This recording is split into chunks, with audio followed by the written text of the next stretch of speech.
ABC 10 News at 11 starts now. It's been so bad for so long recently that we all sort of expected the street to wait a bit longer. Business owners were not the only ones caught off guard by the governor's decision to lift those stay-at-home orders. A local doctor says he too was surprised by yesterday's big announcement. Good evening. I'm Steve Atkinson. And I'm Kimberly Hunt. The doctor tells ABC 10 News reporter Anthony Pura he's cautiously optimistic it's the last time the metrics could force major closures. I spoke with an infectious disease specialist at UC San Diego Health. While he has some concerns moving forward, the vaccine rollout is a key factor for his optimism. San Diego restaurant owners are free to reopen outdoor dining areas again this week, following the governor's surprise move Monday to lift the state's stay-at-home order. We're seeing a flattening of the curve. Everything that should be up is up. Everything that should be down is down. Case rates, positivity rates, hospitalizations, ICUs. While we were a little surprised, our surprise is more that we thought the state was going to be a bit more cautious this time around. But we do think that we're in a good spot. Dr. David Pride is an infectious disease specialist with UC San Diego Health. He says they are seeing a decrease in hospitalizations and a slight improvement in ICU capacity, but there is still concern going forward of another jump in infections like what happened following the holidays.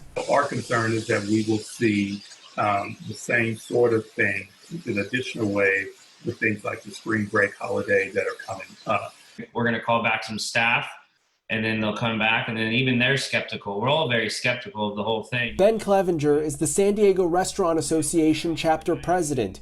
He says they are skeptical about how long restaurants will be allowed to operate, fearing infections and hospitalizations could increase, forcing them to close again. The constant loosening and tightening of COVID-19 restrictions are an ongoing issue during the pandemic, but Dr. Pride is hopeful this time will be different because this time there is a vaccine being rolled out. It will prevent some people from getting the disease and then spreading it to others. So that's a big variable that we have to take into account as we reopen this time around. Anthony Pura, ABC 10 News. Dr. Pride says how well people follow public health orders, such as wearing facial coverings and social distancing, will determine if the metrics continue to improve. The county reported another 1,400 cases today. That brings our total to 230,000.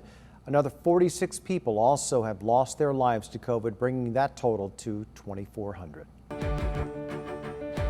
And we have some breaking news tonight. An arrest in the murder of a Solana Beach man and his girlfriend in Mexico. Back in September, we spoke with the family of Ian Hershon after his body and that of his girlfriend, Kathy Harvey, were found at the bottom of a well in Baja.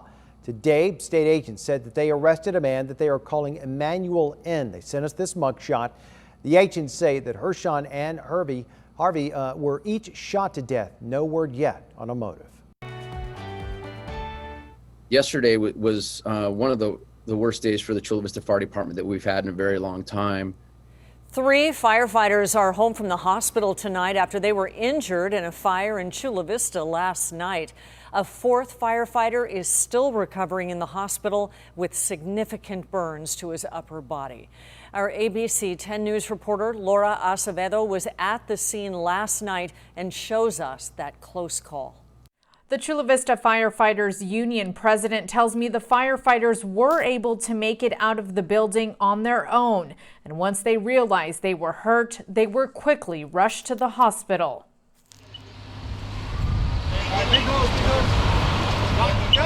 It's a call that no fire department ever wants to make. It's not an easy phone call for a family or a wife to hear that, their husband or their loved one has been injured. But that's what the Chula Vista Fire Department had to do to 4 families Monday night after 4 firefighters were hurt fighting this commercial fire on the west part of town. Conditions, rapidly changed.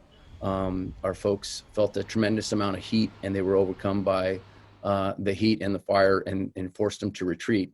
The 4 firefighters were rushed to the hospital, 1 with an ankle injury, 3 with burns. Daryl Roberts is the Chula Vista Firefighters Union president. He was at the fire Monday night. Anytime you have a burn, it's a significant injury, whether it's a small percentage or a large.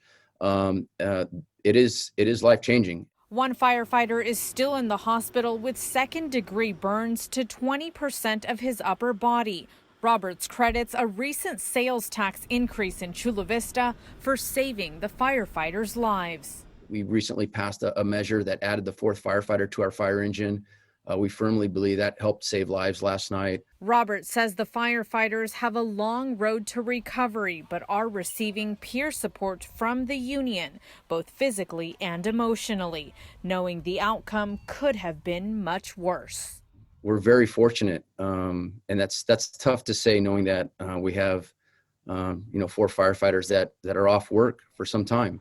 In Chula Vista, Laura Acevedo, ABC 10 News. Businesses across San Diego are trying to clean up the damage caused by the weekend storm before that next storm rolls in. This is Rutford's Diner in North Park.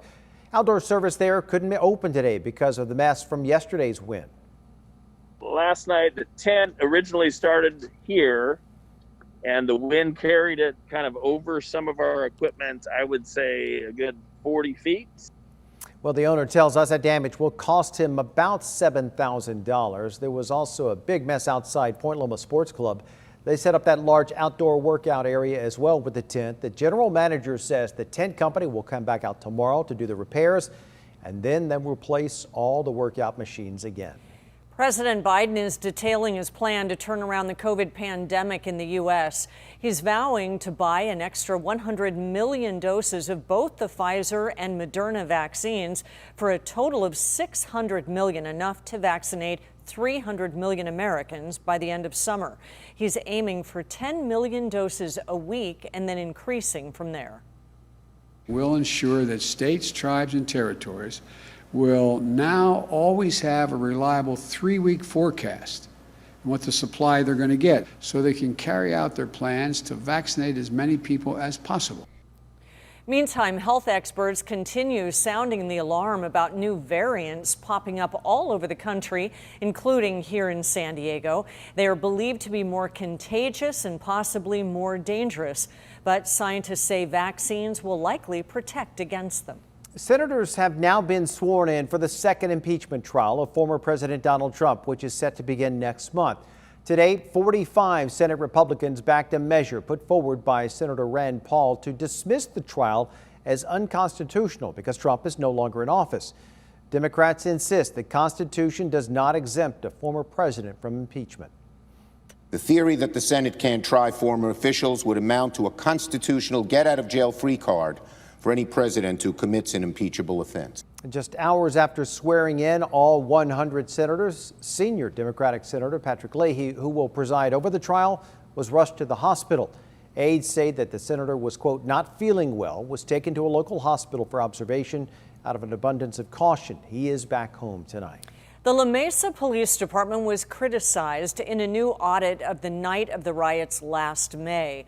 Among the key findings, a lapse in leadership, training, and communication. It's been 8 months since looters vandalized buildings and burned down 2 banks following a Black Lives Matter protest that got violent.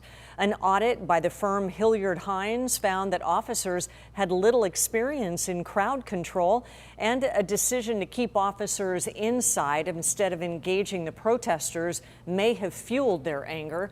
The City Council now recommends giving officers training and implementing new policies for community engagement. The San Diego nurse whose dance moves brought joy to patients across the country is back on the job for the first time since she herself contracted COVID. In a story that is positively San Diego, our Vanessa Van Hafty shows why Anna Wilkinson didn't hesitate to pack her bags again. San Diego's dancing nurse answering another call to duty. They actually called me and asked, hey, Anna, come on back. And I said, sure. We first met Anna Wilkinson in April when she put off a family trip to Disneyland. The mother of 2, feeling an urgent need for healthcare workers in New York City.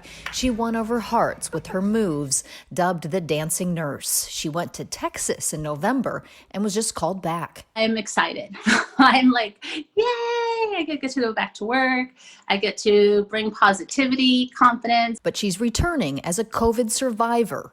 I absolutely understand what they're going through. She took a month off. This is her first day back. And I know for a fact, having COVID, I can connect with my patients. I understand the breathing difficulties. I understand the fevers. And I also understand mentally what you're going through, because it is scary and and you're alone. Her recovery has been long. I'm an ultra marathon runner, so I thought, hey, I'm just going to jump right back into it. You know, take my 10 days and get right back into work. And it didn't work for me at all like that. Having COVID gave her a new perspective to pursue her life's passion. And having COVID made me think a lot more. And I love doing medical missions, so I decided to do them. But today's mission, conquering first day jitters. Hopefully they like me. That's what I'm a little nervous about. I really am. Vanessa Van Hefty, ABC 10 News.